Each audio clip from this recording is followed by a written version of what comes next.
મંગલાચરણ ચિંતા સંતાનહંતારો યત્પાદામૃજનેન સ્વીયાનંદાન નિજાચાર્યાન પ્રણમામિ મુહુર્મુહુઃ યદનુગ્રહતો જંતુ સર્વદુઃખાતિગો ભવેत् તમહં સર્વદા વંદે શ્રીમદ્વલ્લભનંદનम् અજ્ઞાનતિમિરાન્ધસ્ય જ્ઞાનાഞ്જનશલાકયા ચક્ષુરુન્મીલિतं येन तस्मै श्रीगुरवे नमः नमामि हृदये शेषे लीलाक्षीराब्धिशायिनं लक्ष्मी सहस्रलीलाभिसेव्यमानं कलानिधिं चतुर्भिश्च त्रिभिश्च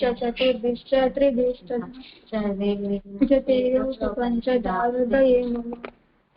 धन्यवाद। प्रणाम दीजिए। हाँ बच्चा करो। दामोदरदास जी नो चौथो प्रसंग। एक दिवस कुंभनदास ગોવિંદદાસ શ્રી ગુસાઈજી સાથે હસી ખેલી રહ્યા હતા ત્યારે ત્યાં દામોદરદાસજી આવ્યા અને દંડવત કરી અને ગુસાઈજીને કહ્યું કે આ માર્ગ દુઃખનો છે। ત્યારે ગુસાઈજી કહ્યું કે તમે સાચી વાત કહી। પછી આચાર્યજી કહ્યું ના, ગુસાઈજી કહ્યું કે જ્યારે આચાર્યજીને અમારા ઉપર કૃપા થશે ત્યારે જ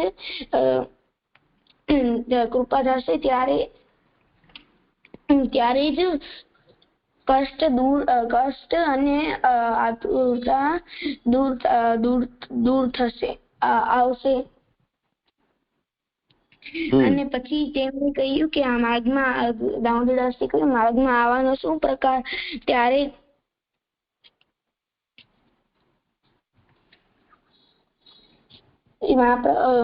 મહાપ્રભુજી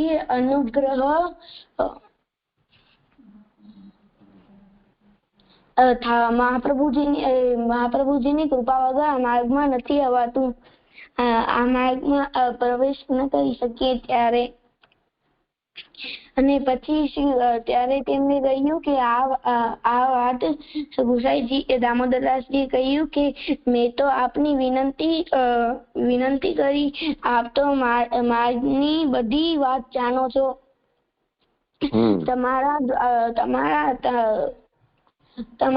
ત્યારે તેમણે કહ્યું કે શ્રી ગુસાઈજી પ્રસન્ન થઈને કહ્યું કે શ્રી આચાર્યજીએ તમારા દ્વારા આ વાત કહી છે। ત્યારે દામોદરદાસ વચ્ચે શ્રી ગુસાઈજીએ દામોદરદાસની શિક્ષા અંગીકાર કરી અને તેમને માર્ગમાં લીધો। સરસ। આનાથી શીખ મળે છે કે આપણે આપણા ગુરુની અને ઠાકોરજીની આપણા ઉપર કૃપા હોય તો જ આપણે માર્ગમાં પ્રવેશ કરી શકીએ। બહુ સરસ। આથી શબ્દ છે આચાર્યજી એટલે શાસ્ત્રને વાંચે, પોતાના જીવનમાં લે અને પોતાના શિષ્યોને શીખવાડે તેને આચાર્યજી કહેવાય। અને બીજો શબ્દ છે અનુગ્રહ એટલે કૃપા કરવી। અનુગ્રહ એટલે કૃપા।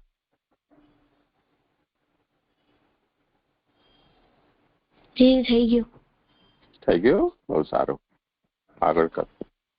ધન્યવાદ। પ્રણામજી।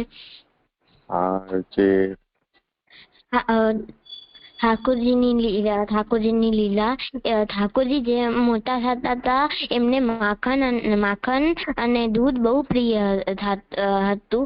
તો એ ગોપીઓના ઘરે જઈ અને માખણ દૂધ ચોરાવી આવતા હતા। અને જ્યારે ગોપીઓ યશોદાજીને કહ્યું તો યશોદાજી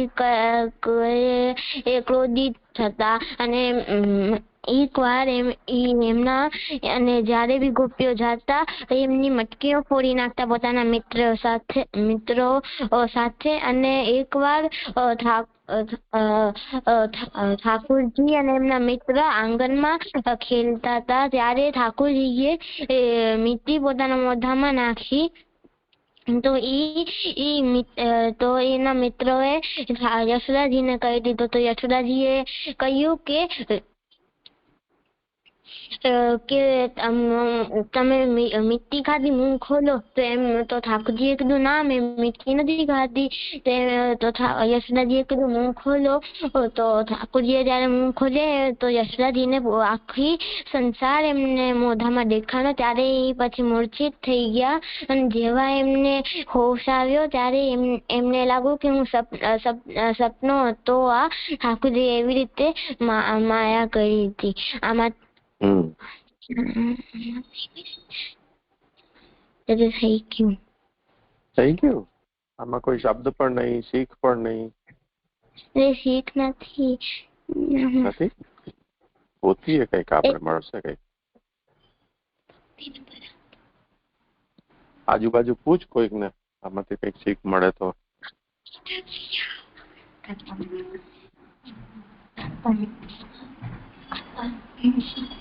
નાના બચ્ચાઓ માટી શું કામ ખાય ખબર છે? જી જી જી જી એમને ખાધી છે માટી? જી જી જી પેન ને ચોક ને એવું બધું ખાધું છે? પેન નથી ખાધું. હા જી જી જી જી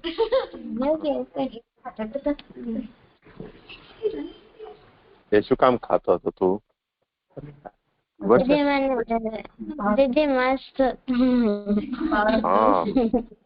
આવે ને આપણને એકદમ માટીની સુગંધ સારી લાગે, મસ્ત લાગે. આપણે ચરણામૃત પણ ઘણી વખતે લેતા હોઈએ ને તો ઘણું ઘણું નહીં લેતા હોઈએ, ભાવે આપણને.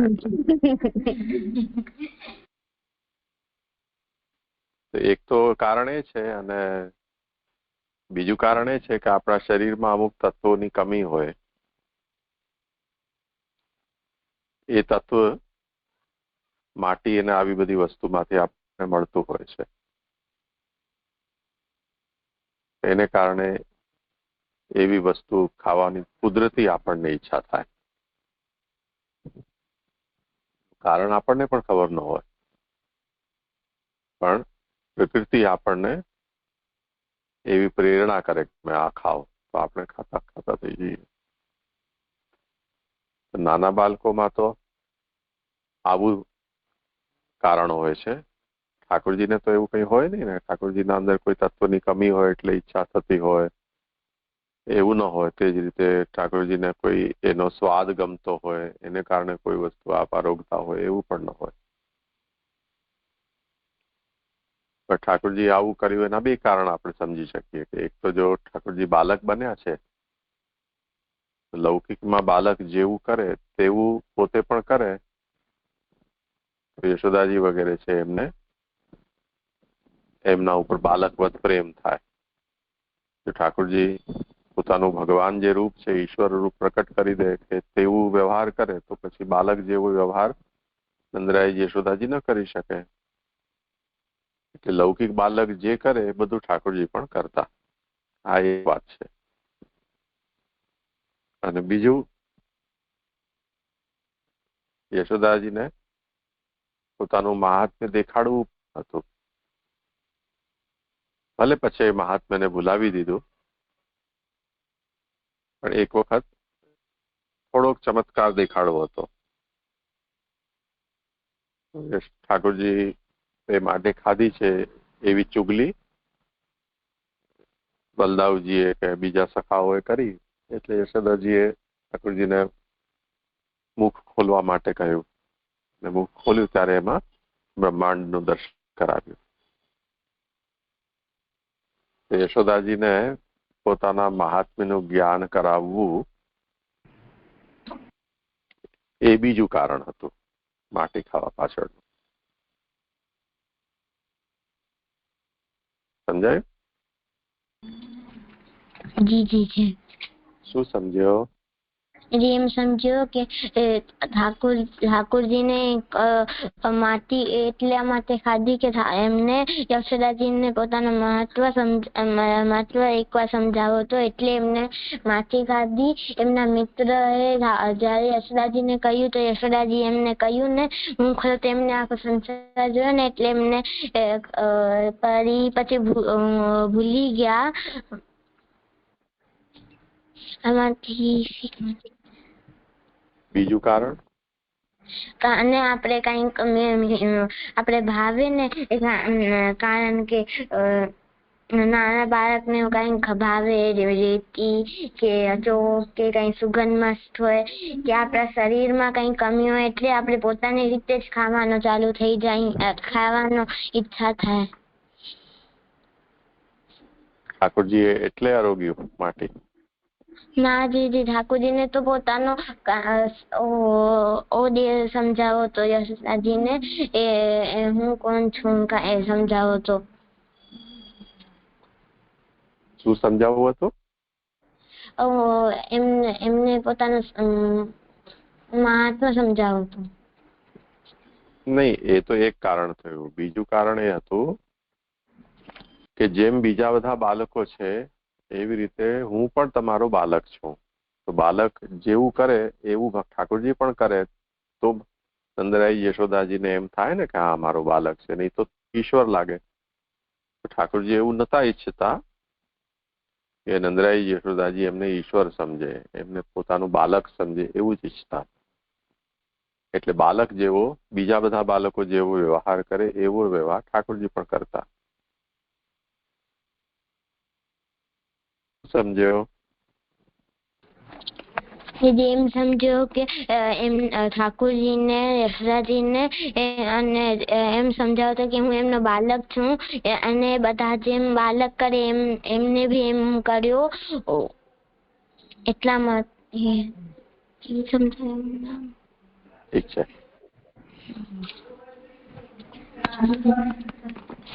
પ્રણામ દીદી. હા ઋત્વી. દીદી હું કીર્તન કરું? हाँ जरूर करो.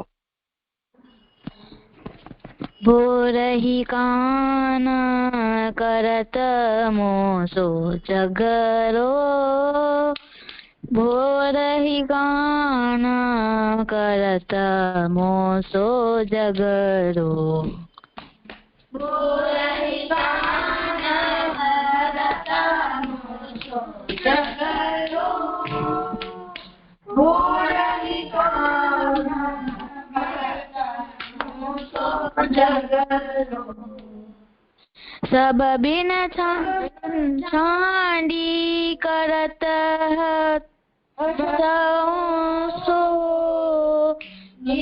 उठी जोटी रहत है डरो, भोरहि कान करत मोसो जगरो, सदन शांति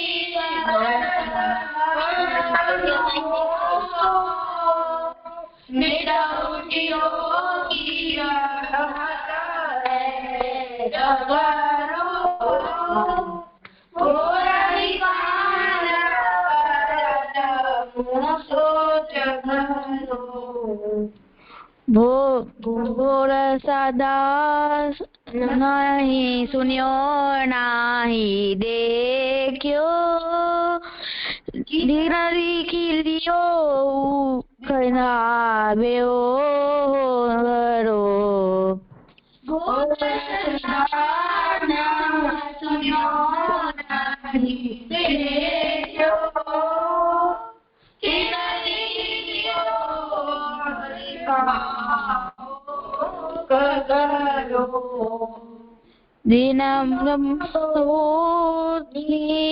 चूड़ना नहीं देखो, यह सब सीना गावो सीना सबरो, भोरहि कान करत मोसो जगरो,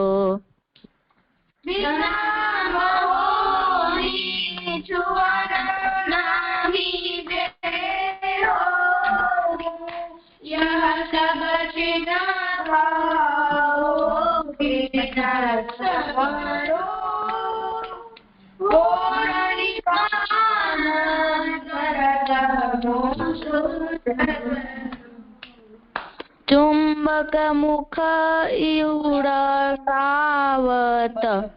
करोता जुजवंडी आवरो,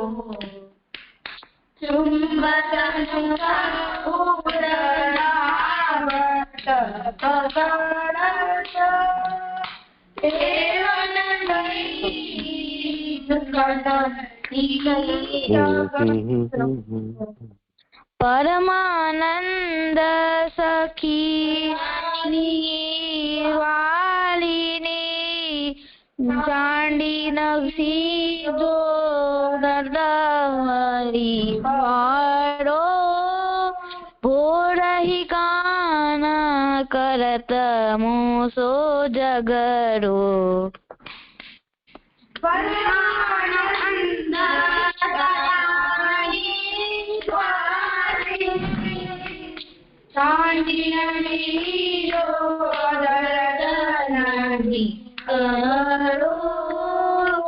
ભોરહી કાન કરત મોસો જગરો ભોરહી કાન કરત મોસો જગરો ભોરહી કાન કરત મોસો જગરો.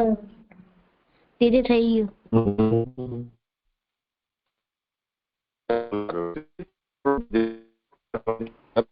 જે આપનો અવાજ કપાય છે.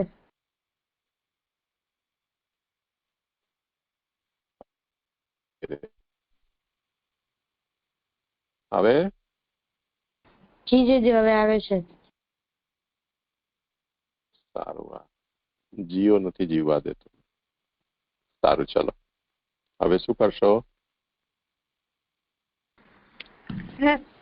જે કાલે આપણે જે બીજો શ્લોક છે એનામાં બીજા શ્લોકમાં આપણે એક્સ્ટ્રા જોયો હતો એનામાં.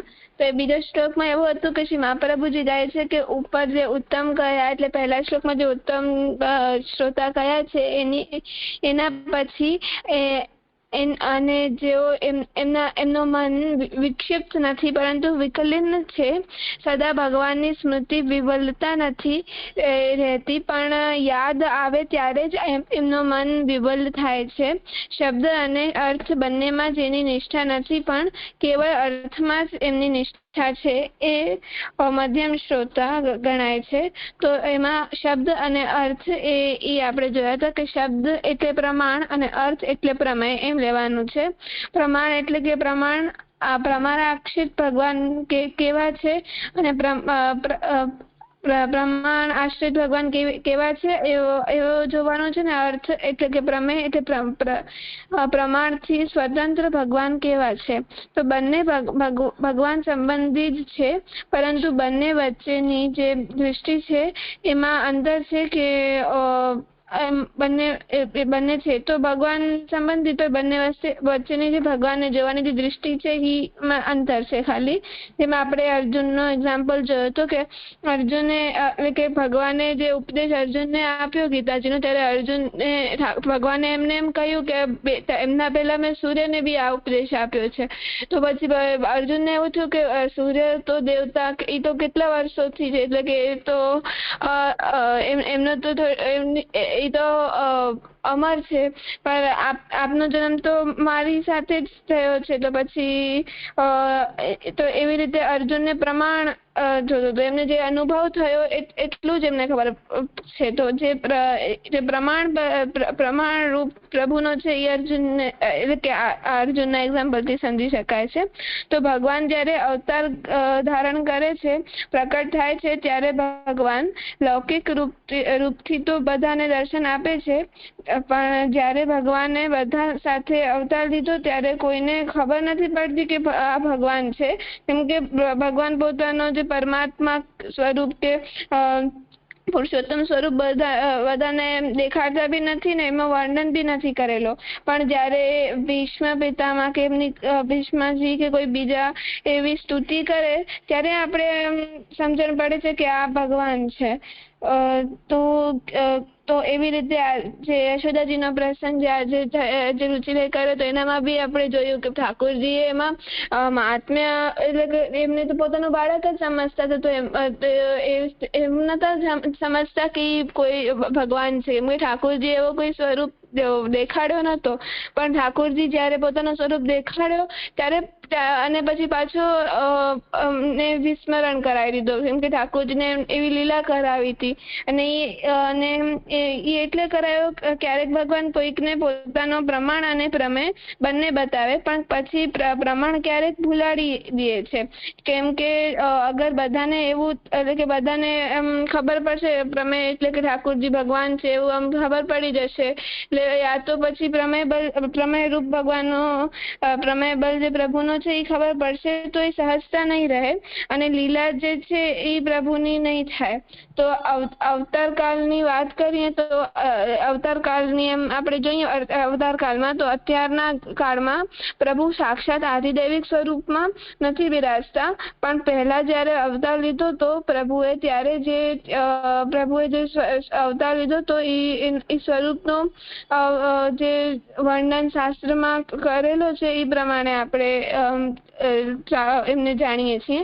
તો શાસ્ત્ર પ્રમાણ છે, પ્રમાણ રૂપ વેદ શાસ્ત્રને એટલે અને વેદ અને શાસ્ત્ર ઉપનિષદ ઇતિહાસ બધા પ્રમાણ કહેવાય છે. અને એ પ્રમાણ એટલે કહેવાય છે કેમ કે એમાં જે પણ ભગવાનના જુદા જુદા ગુણ એમાં સમજાવ્યા છે. જેમ કે વેદવ્યાસજીનો આપણે કાલે એક્ઝામ્પલ જોયો તો કે વેદવ્યાસજી છે એમણે વેદની રચના વેદને ચાર ભાગમાં એને ડિવાઈડ કર્યા, પછી મહાભારત પણ લખી, એવી રીતે ઘણું બધું આમ સાહિત્ય રચ્યો. પણ પછી તો પણ એમને સંતુષ્ટિ ન થઈ તો નારદજી આવીને એમને કહ્યું કે તમે આવા મહાભારત ને આવડું બધું જે તમે રચ્યો છે એમાં તો એ બધું તો તમે એમાં ઠાકોરજીનો જે મહાત્મ્ય છે એ એટલું નથી વર્ણવેલું, એનામાં એટલે થોડું આવે છે, એમાં રાજાઓનું ને એવું બધું એમના વધારે આવે છે, ઠાકોરજીની સ્તુતિ ઓછી આવે છે. એટલે પછી ભાગવતજીની રચના પછી વેદવ્યાસજીને કરવાનો વેદવ્યાસજીએ પછી ભાગવતજી રચ્યા. તો ભાગવતજીમાં ભગવાનના પ્રમાણ અને પ્રમેય બંને સ્વરૂપનું વર્ણન છે. તો પ્રમાણ એટલે કે ઉપલબ્ધ સાધનો દ્વારા ભગવાનનું વર્ણન કરવું.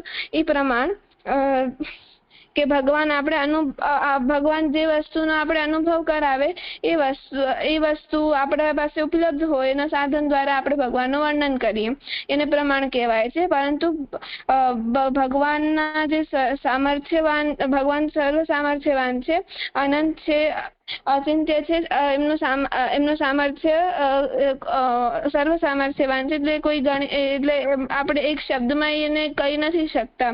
તો પ્રમેય બલ ઈ છે કે ભગવાન જેવા છે એ જ સ્વરૂપને જે ભગવાન છે એ સ્વરૂપને પ્રમેય સ્વરૂપ કહેવામાં આવે છે.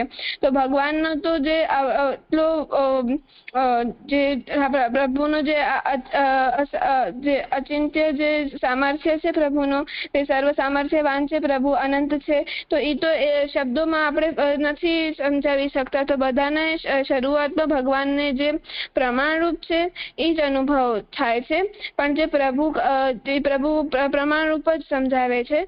પણ એનાથી જ બધાને પહેલે પ્રભુનું સમજણ પડે છે, પ્રભુ શું છે તે બધી અનુભવથી જ જેને જાણી શકાય એવા જે પ્રભુના ગુણ છે તેને પ્રમેય રૂપ કહીશું. એટલે કે જે અનુભવથી ન જાણી શકીએ એવા જે પ્રભુના જે બીજા ગુણ આવે છે એને પ્રમેય રૂપ કહેવામાં આવ્યા છે. જેમ કે આપણે પૂતનાનો એક્ઝામ્પલ જોયું હતું કે પૂતના ને ઠાકોરજીએ મુક્તિ આપી અને એમને એ જ મુક્તિ આપી જે દેવકીજીને યશોદાજીને જે ફળ મળ્યો એવો જ એમને ફળ મળ્યો.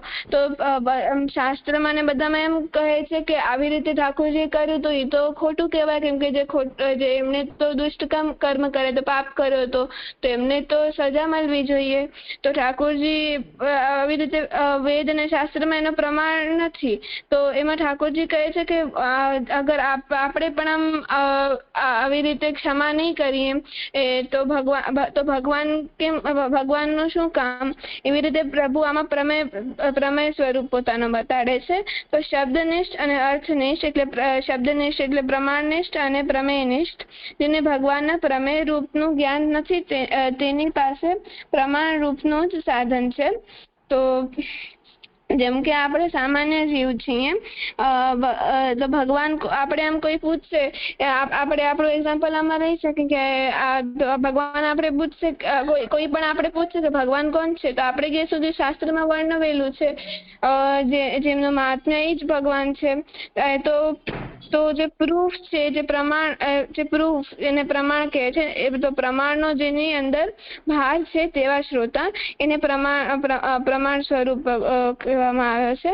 અને જે કહ્યું છે તેના સિવાય પણ ભગવાનના અનેક રૂપ, ગુણ, સામર્થ્ય છે. ભગવાનનું આધિદૈવિક સ્વરૂપનું વર્ણન જેમાં કરેલું છે એ પ્રમેયથી જ ખબર પડશે. ભગવાનનું આધિદૈવિક સ્વરૂપનું વર્ણન એનાથી જ જાણી શકાય છે. તો પ્રમાણથી આધિભૌતિક અને આધ્યાત્મિક ભગવાનનું રૂપ સમજી શકાય છે. તો પ્રમેય રૂપનું જે જ્ઞાન ભક્તિથી થાય છે, પણ પ્રમાણ રૂપનું જ્ઞાન થાય ત્યારે આપણે એટલે ભક્તિથી નથી થતો. એટલે આપણે જયારે ભક્તિ થાય છે તો આપણે ઠાકોરજીની સેવા કરીએ છીએ, આપણે જાણી શકીએ છીએ કે પરબ્રહ્મ છે એ જ સર્વશ્રેષ્ઠ છે. પણ પ્રમાણ રૂપ છે એનામાં જે શાસ્ત્રને ફોલો કરીને કરે છે, શાસ્ત્રમાં જે કહ્યું છે એમાં પ્રૂફ દીધેલા છે, તો એ પ્રમાણે જ બધું કરે છે. તો એને છેલ્લે તો અક્ષર બ્રહ્મની પ્રાપ્તિ થાય છે. તો શબ્દનિષ્ઠ એટલે પ્રમાણનિષ્ઠ અને અર્થનિષ્ઠ એટલે પ્રમેયનિષ્ઠ. તો કેવલ અર્થનિષ્ઠ છે તો અહીંયા આ જે બીજો શ્લોક છે એનામાં એવું કહ્યું છે કે આ કેવલ અર્થનિષ્ઠ છે એટલે પ્રમેયનિષ્ઠ છે.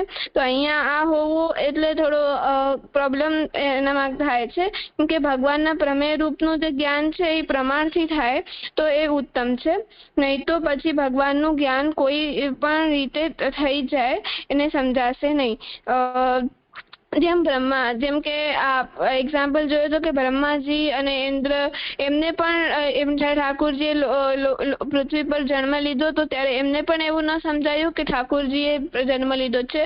વેદ પોતે બ્રહ્માજીએ લખ્યા છે, સૃષ્ટિની રચના પોતે બ્રહ્માજીએ કરી છે, તો પણ એમને સમજાયું નહીં કે ઠાકોરજી જ છે જેમણે સ્વરૂપ લીધું, અવતાર લીધું છે. તો એમને પણ ભ્રમિત ઠાકોરજીએ કરી દીધો. તો ભગવાનનો એવો સામર્થ્ય છે કે કોઈને મોહમાં નાખી દે તો પ્રમેય રૂપનું જ્ઞાન પ્રમાણથી થાય.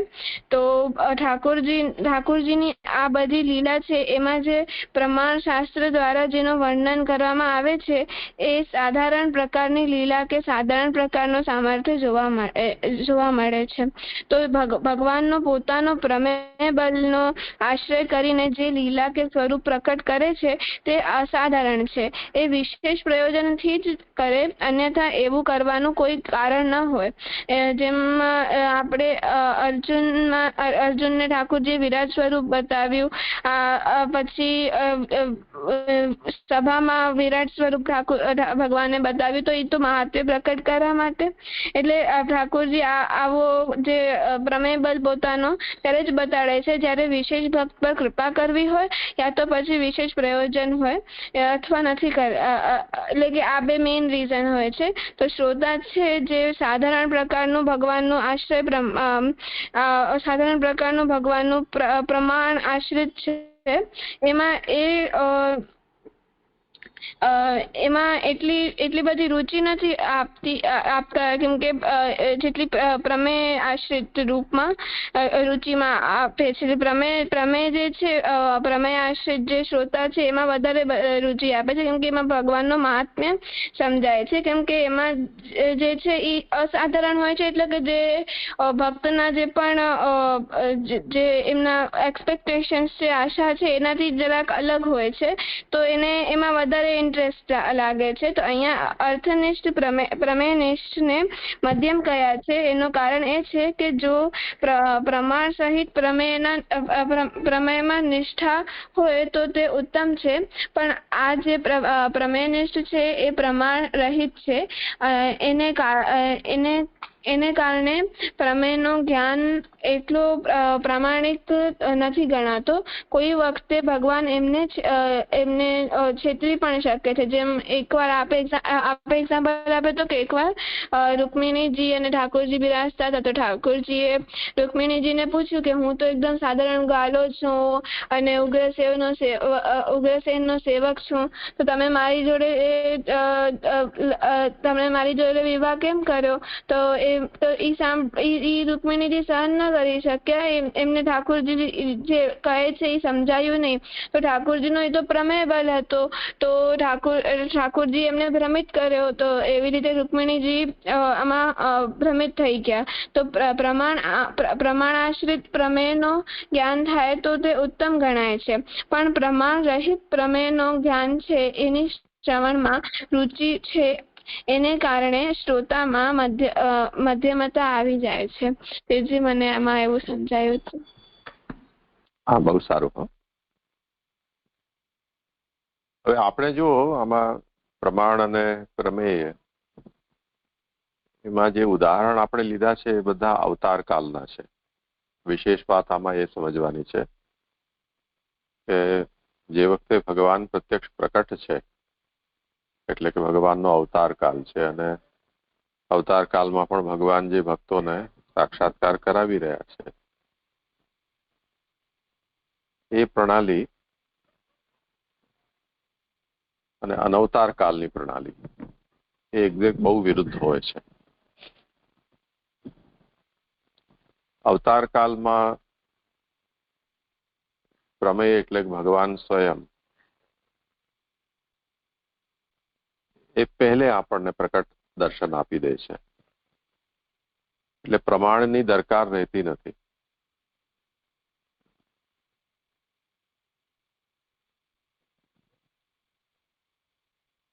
અનવતાર કાલમાં એનાથી વિપરીત છે. એટલે પ્રમેય જે છે એ પડદા પાછળ છે, અને પ્રમેયને જાણવાનું જે સાધન છે પ્રમાણ એ આપણી પાસે છે, એટલે કે શાસ્ત્ર.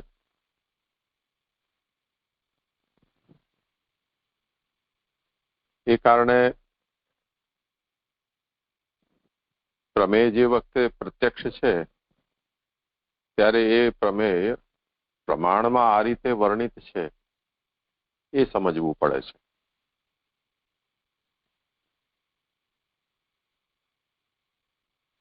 જે વખતે પ્રમેય પ્રત્યક્ષ નથી તે વખતે પ્રમાણ જેનું વર્ણન કરે છે એ ક્યાં છે, કેવું છે, શું છે એની જિજ્ઞાસા થાય છે.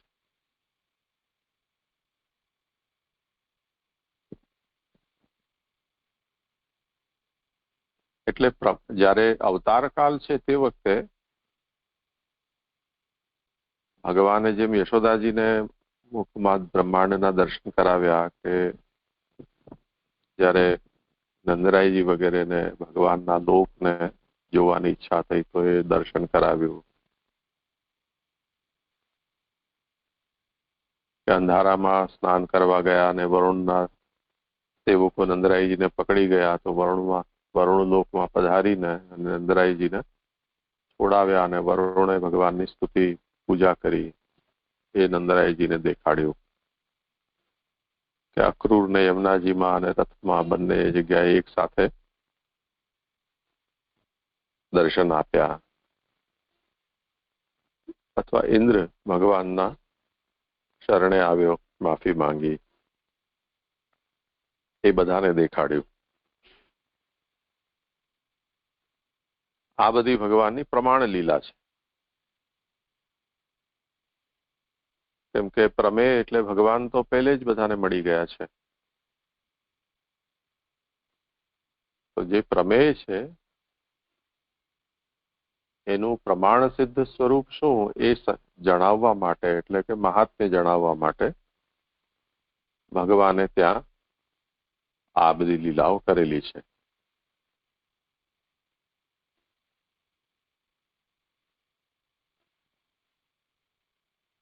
તો અવતાર કાળની જે પ્રણાલી છે એમાં પ્રમેય આગળ ચાલે છે, એના પાછળ પાછળ પ્રમાણ છે. અને એ પ્રમાણ લીલા કરવાનું કારણ પણ એ છે કે પ્રમાણ વિના અધૂરું છે, પ્રમેય વિના અધૂરું છે. પ્રમાણ અને પ્રમેય બંને ની આવશ્યકતા સાથે છે જ.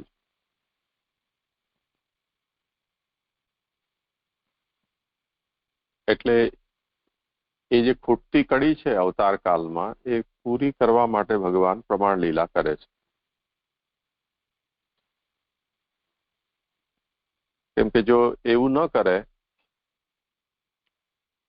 તો એ પોતે ભગવાન છે, અવતાર ધારે કરેલું જે રૂપ છે ભગવાન છે, એ સમજમાં ના આવે.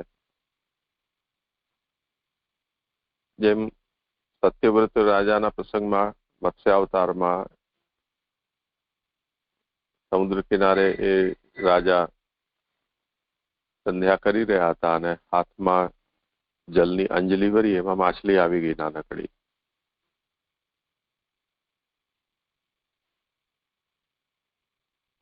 કોઈ પણ જીવ એવી રીતે આપણા હાથમાં આવી જાય અને નિરુપદ્રવી નિર્દોષ જીવ હોય તો એના પ્રત્યે સહાનુભૂતિ થઈ જાય. એમાં માછલી ફરી પાછી એમને એવી રીતે કહી રહી છે કે મને આ મોટા સમુદ્રની અંદર મોટા માછલાઓથી ભય છે, તમારી રક્ષા કરો.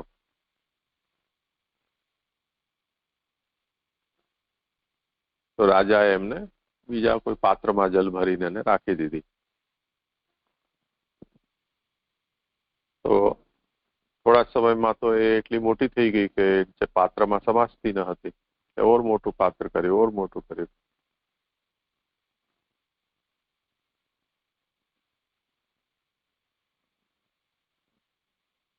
કોઈ પણ લૌકિક માછલું હોય તો એ તો એવું ન હોય કે રાતોરાત આટલું વિશાલકાય થઈ જાય.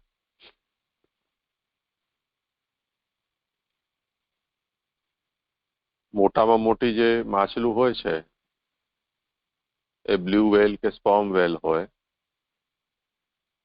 હાથીના કરતા લગભગ 60-70 ગણું મોટું એનું કદ હોય છે. એનું હૃદય 250 કિલો વજનનું હોય છે.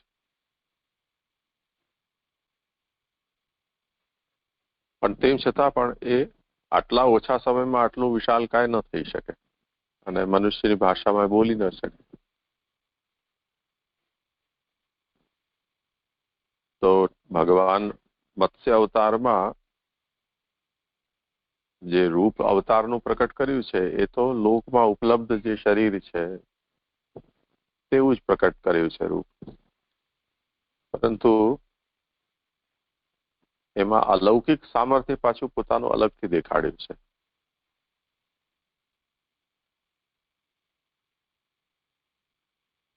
તો પહેલા પ્રમેય સિદ્ધ પ્રાપ્ત થઈ ગયું, પછી એ પ્રમેય ભગવાન છે એવું જણાવવા માટે આવું મહાત્મ્યશાળી રૂપ ભગવાને દેખાડ્યું, એ ચમત્કાર દેખાડ્યો. જ્યાં જેવી આવશ્યકતા હોય તે રીતે ભગવાન દેખાડે છે. જેમ વામનના ચરિત્રમાં જોઈએ છીએ તો ભગવાન 7-8 વર્ષના બાળક જેવા થઈને પધાર્યા. જ્યારે દાન આપવાનું નક્કી થઈ ગયું, સંકલ્પ થઈ ગયો, તે પછી પોતાનું રૂપ વિશાલ કરી દીધું.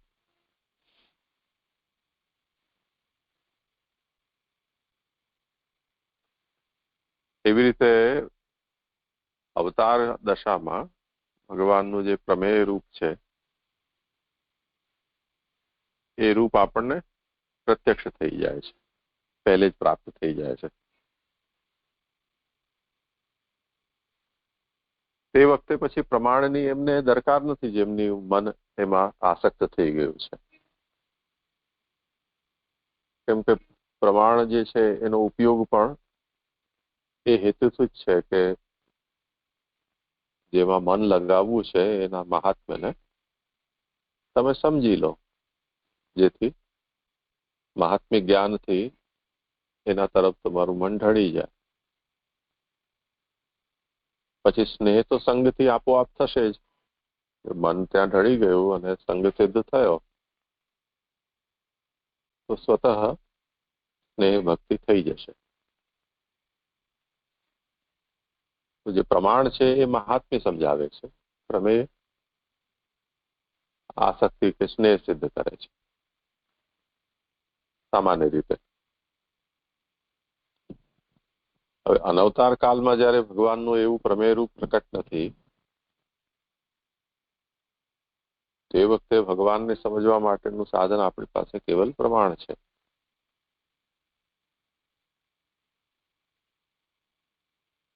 તો પ્રમાણ જે વખતે આપણે જોઈશું તે વખતે આપણા મનમાં એ જિજ્ઞાસા થશે કે ઉપનિષદ વેદ જેને એમ કહે છે કે એ સગુણ પણ છે, નિર્ગુણ પણ છે, સાકાર પણ છે, નિરાકાર પણ છે, એ અણુથી પણ અણુ છે, મહાનથી પણ મહાન છે, એ સચ્ચિદાનંદ સ્વરૂપ છે, એ અપરિચ્છિન્ન વ્યાપક છે, સનાતન છે, સર્વકર્તા છે, સર્વફલદાતા છે, સર્વજ્ઞ છે, સર્વ નિયંતા છે, સકલાંતરાત્મા છે.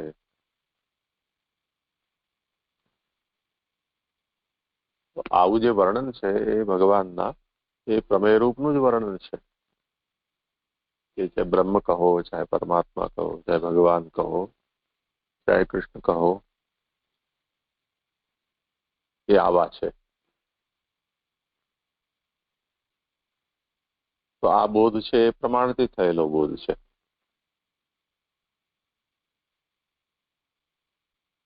એવા ભગવાન ક્યાં છે, એના દર્શન કેવી રીતે થઈ શકે, એમની પ્રાપ્તિ કેવી રીતે થઈ શકે, એવી જિજ્ઞાસા થઈ જાય. તો પ્રમાણ છે એ પ્રમેયના વિષયમાં જેટલું રુચિ કે જિજ્ઞાસા ઉત્પન્ન કરાવી શકે એટલું કરાવી દે છે અને એનું સાધન બતાવી દે છે. એ પણ પ્રમાણ દ્વારા જ સાધનનું જ્ઞાન થાય છે. તમે આ પ્રકારની જ્ઞાન સાધના કરો તો એ પ્રમેયનું આવું રૂપ તમને અનુભવમાં આવશે કે પ્રાપ્ત થશે. જો આ પ્રકારે તમે નિષ્કામ કર્મથી બ્રહ્મ જ્ઞાન સહિત કરશો તો તમને એ પ્રમેય આ રૂપથી એનો સાક્ષાત્કાર થશે કે પ્રાપ્તિ થશે. ભક્તિથી કરશો તો તમને આવા રૂપથી એની પ્રાપ્તિ થશે. એવી રીતે પ્રમાણ છે એ કેવલ પ્રમેયનું જ્ઞાન જ નથી કરાવતું, પણ સાથે સાથે એ પ્રમેય રૂપ ફલ છે એની પ્રાપ્તિનો ઉપાય પણ બતાવે છે.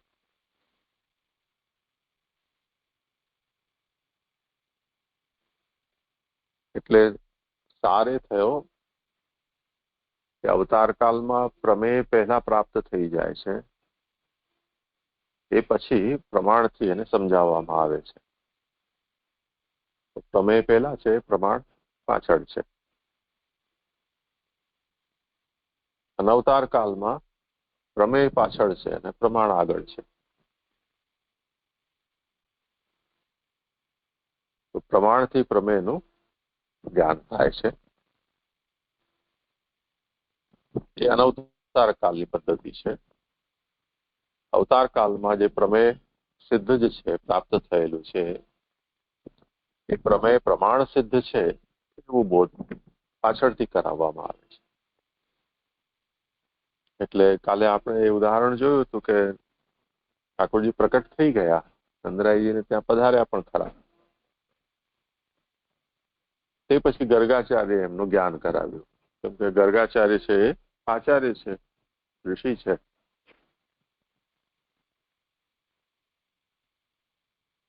તો જે પ્રકટ થયેલો પ્રમેય છે એ ભગવાન છે એવું બોધ તો ઋષિ જ કરાવી શકે, એના માટેનો જે અધિકૃત હોય એ કરાવી શકે. તો એ બોધ એમણે ગર્ગાચાર્ય કરાવી દીધો. અને ત્યાં કારાગૃહમાં બીજું કોઈ હતું નહીં, ત્યાં કોઈ ગર્ગાચાર્ય જેવું. તો ન છૂટકે પછી ભગવાને જયારે પ્રસવ થયો તે વખતે ભગવાને પોતે જ પોતાનું જ્ઞાન કરાવ્યું કે હું જે આ પ્રગટ થયો છું એ કોણ છું. તો ખરેખર તો જે પણ જ્ઞાન કરાવે છે ભગવાન પોતાનું, એ ચાહે ગર્ગાચાર્ય કરાવતો હોય કે વ્યાસ નારદ સુખદેવ કરાવતા હોય કે શ્રી મહાપ્રભુજી કરાવતા હોય, એ વસ્તુતઃ ભગવાન જ કરાવે છે. તે રૂપ ધારણ કરીને ભગવાન જ જ્ઞાન કરાવે છે. તો વસુદેવ દેવકીજીને એમ કેવી રીતે ખબર પડે કે આ પ્રકટ થયા છે એ ભગવાન છે? કેમ કે એમની જ ઈચ્છાથી તો ભગવાન એમને ત્યાં પુત્ર રૂપથી પ્રકટ થયા છે. એટલે ભગવાને એમને કારાગૃહમાં પોતાના ચતુર્ભુજ સ્વરૂપથી દર્શન આપી અને એ વાત કહી કે તમે પૂર્વ જન્મમાં તપ કર્યું હતું અને એવી કામના કરી હતી કે મને આપના જેવો પુત્ર થાય. તો એ તમારી કામનાને પૂર્ણ કરવા માટે જ મેં 3 વખત જન્મ લીધો.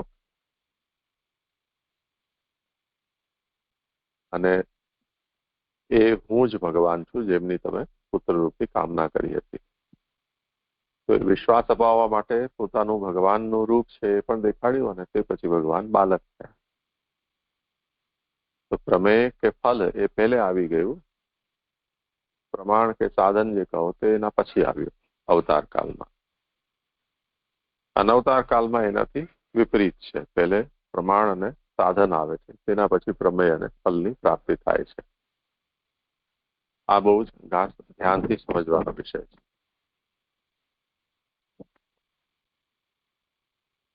એટલે જયારે જયારે પણ જેમ આપણે જોઈએ તો ભગવાન આ પ્રમેય અને ફલરૂપનો અનુભવ ગાયો, સખાઓ, ગોપીજનો બધાને ભગવાને કરાવ્યો. અને તે વચ્ચે વચ્ચે ક્યારેક ક્યારેક ભગવાને એમને પોતાની ઈશ્વરતા પણ બતાવી.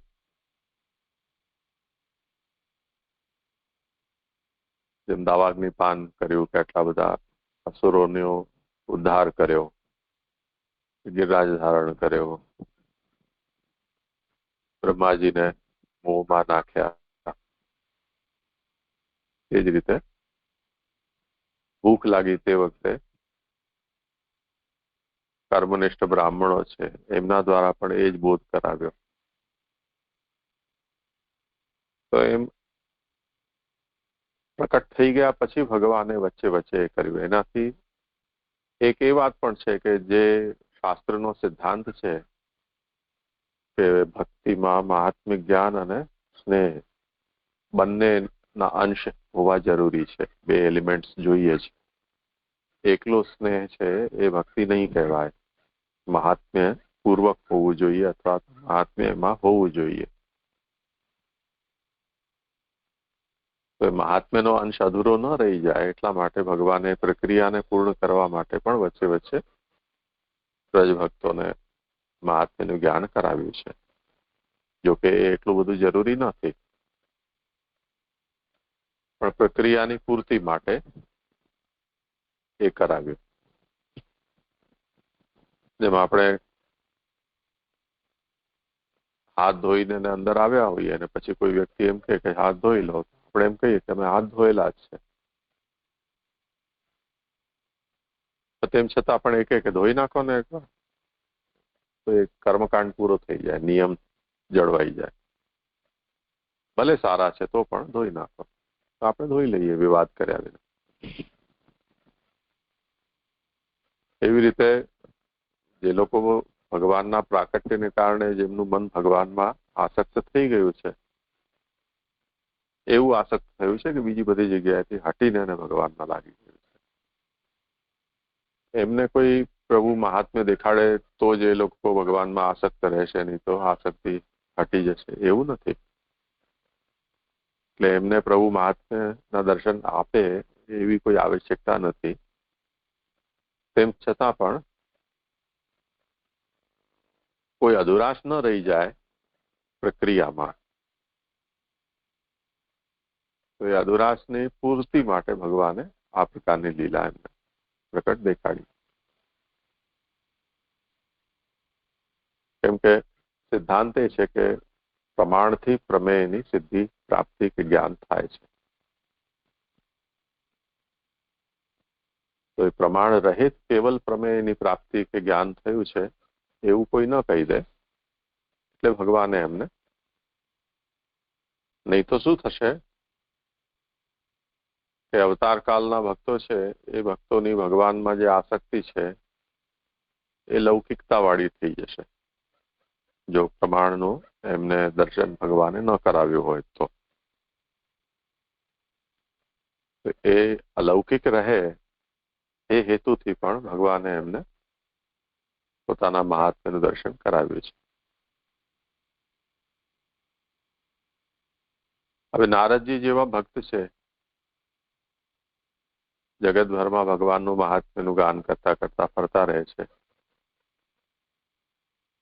એમને પણ એવું કુતૂહલ થયું કે 16,108 પટરાણીઓ સાથે ભગવાન કઈ રીતે ગ્રહસ્થાશ્રમ નિભાવતા હશે,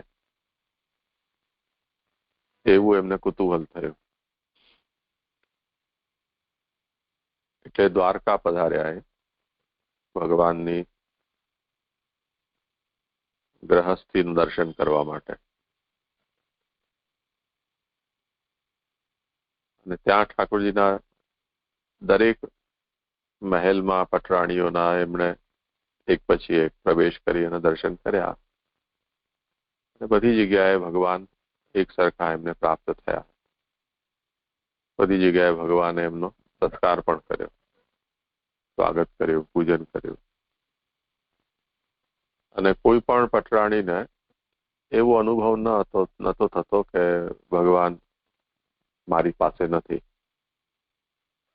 કે ભગવાનની ગેરહાજરીનો અનુભવ એમને નતો થતો.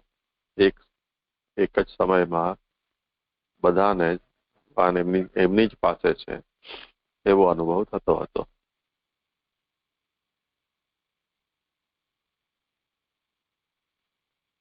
એટલું જ નહીં, નારદજી જયારે દ્વારકાની ગલીઓમાં ફરી રહ્યા હતા તે વખતે અડધી રાત્રે ભગવાન એમને ત્યાં પણ મળી ગયા. પટરાણીઓના મહેલમાં તો મળ્યા જ મળ્યા. અને તે વખતે ભગવાનના દર્શન કરીને રસ્તામાં એમને બહુ શરમ આવી કે હું ઠાકોરજીની જાસૂસી કરવા નીકળ્યો છું ને હું રંગે હાથ પકડાઈ ગયો.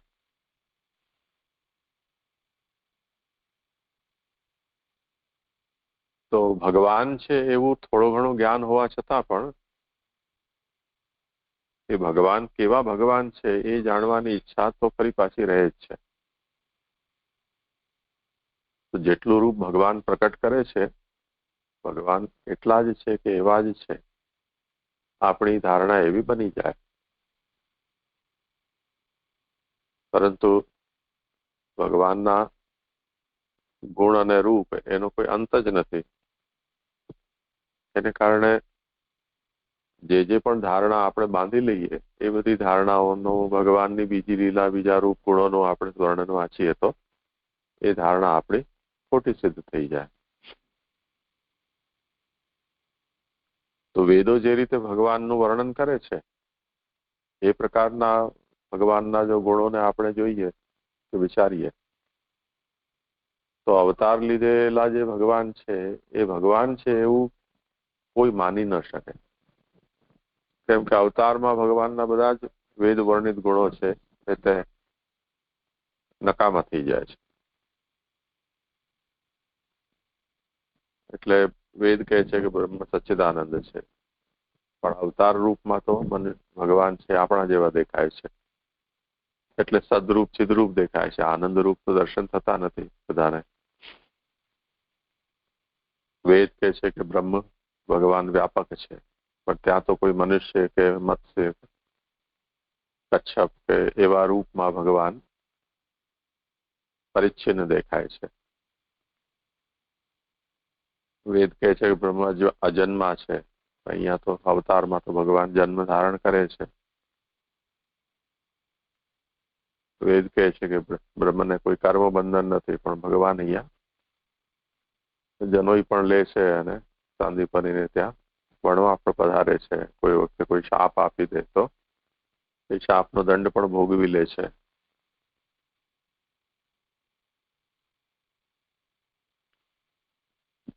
વેદ કહે છે કે બ્રહ્મ છે એ પૂર્ણ છે, પણ ભગવાન માખણ ચોરી કરવા માટે પધારે છે. પૂર્ણ હોય તો માખણ ચોરવાની શું જરૂર હોય?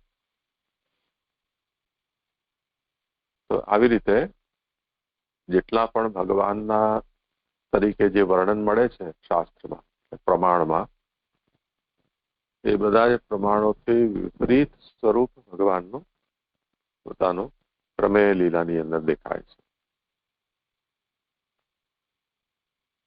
એટલે કોઈ પણ મનુષ્ય છે એને ભ્રમ થયા વગર ન રહે.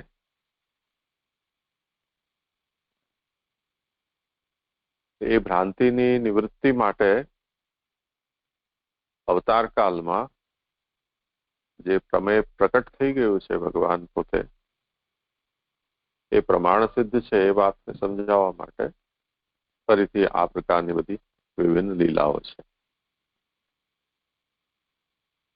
જેમ ભીષ્મ દ્વારા ભગવાનની મરણ, એમની બાણશૈયા ઉપર ભગવાનની સ્તુતિ કરી, એમણે કુંતીજીએ સ્તુતિ કરી. રાજસૂય યુધિષ્ઠિરે યજ્ઞ કર્યું ત્યારે બધા દેવતાઓ ઋષિ મુનિઓની હાજરીમાં ભગવાનની અગ્ર પૂજા કરી કે આ સાક્ષાત પરબ્રહ્મ છે. તે જ રીતે બ્રજલીલામાં પણ ભગવાને જે પણ પોતાનું મહાત્મ્ય પ્રકટ દેખાડ્યું. તો જે પ્રકટ પ્રમેય સ્વરૂપ છે એ પ્રમાણ વિરુદ્ધ દેખાતું હોવા છતાં પણ એ સાક્ષાત ભગવાન જ છે એવું સમજાવવું એ પ્રમાણ શાસ્ત્રો કે પ્રમાણ લીલા છે એનું મૂળ પ્રયોજન છે.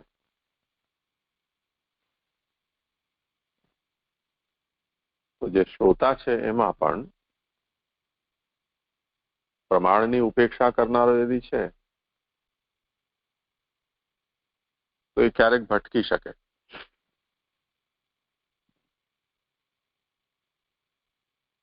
ભટકી શકે એનો મતલબ શું થયો કે જેમ સુખદેવજી પરીક્ષિતજીને કૃષ્ણ ચરિત્ર સંભળાવી રહ્યા હતા અને ત્યારે ઠાકોરજીએ જેટલા ગોપીજનો હતા એટલા રૂપ ધારણ કરીને એમની સાથે રાસ રમ્યા. તે વખતે પરીક્ષિતે સુખદેવજીને એવો પ્રશ્ન કર્યો કે આ બધી સ્ત્રીઓ છે એ તો કોઈ કોઈ ગોપ સખાઓની સ્ત્રીઓ છે, ભગવાને એમની સાથે આવી રીતે રાસ કેમ રમ્યા?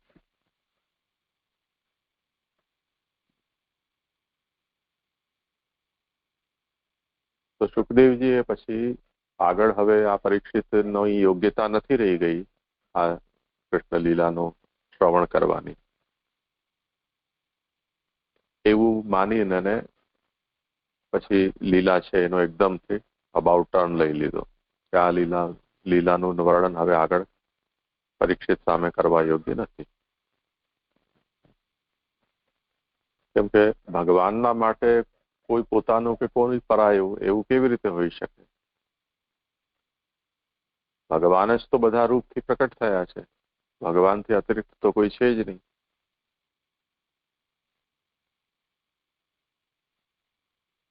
તેથી ભગવાન જે કંઈ પણ લીલા કરી રહ્યા છે એ પોતે જ તે રૂપોને ધારણ કરીને લીલા કરી રહ્યા છે. એટલે એમાં અન્ય સાથે કોઈ ભગવાને લીલા કરી છે એવું વિચારી જ કેવી રીતે શકાય? તો આ વાત અનેક રૂપે પરીક્ષિતને સમજાવવા છતાં પણ જો એમને આ પ્રશ્ન થયો છે તો એનો મતલબ હવે આગળ આ કથાનું શ્રવણ કરવાનો અધિકાર પરીક્ષિતનો નથી રહી ગયો. તો હવે જુઓ કે પ્રમેય નું વર્ણન તો થયું, પણ પ્રમાણ પક્ષ નબળો રહી ગયો પરીક્ષિતમાં. તો પ્રમાણ પક્ષ નબળો થઈ જવાને કારણે ત્યાં અધિકારમાં યોગ્યતા છે એમાં પરિવર્તન આવી ગયું. બાકી બધી દ્રષ્ટિથી પરીક્ષિત બહુ ઉત્તમ છે શ્રોતા. સુખદેવજીને આગળ લીલાનું વર્ણન અટકાવી દેવું પડ્યું. તો આ વાત અહીંયા ખાસ સમજવી જોઈએ કે પ્રમાણ પક્ષ અને પ્રમેય પક્ષમાં શા માટે બંનેની ઉપર આગ્રહ હોવો જોઈએ, અને બંને પક્ષમાં જેવો સ્ટ્રોંગ છે શ્રોતા, એક સમાન રૂપથી એનો આગ્રહ છે, તો એ ઉત્તમ પ્રકારનો શ્રોતા છે. કેવલ પ્રમાણનિષ્ઠ છે કે કેવલ પ્રમેયનિષ્ઠ છે તો એ ઉત્તમ નથી. તો આટલું જ વિશેષ આમાં કહેવાનું હતું, એ આજે આપણે વિચાર કર્યો છે. ઠીક છે, સમય આજે થયો છે અહીંયા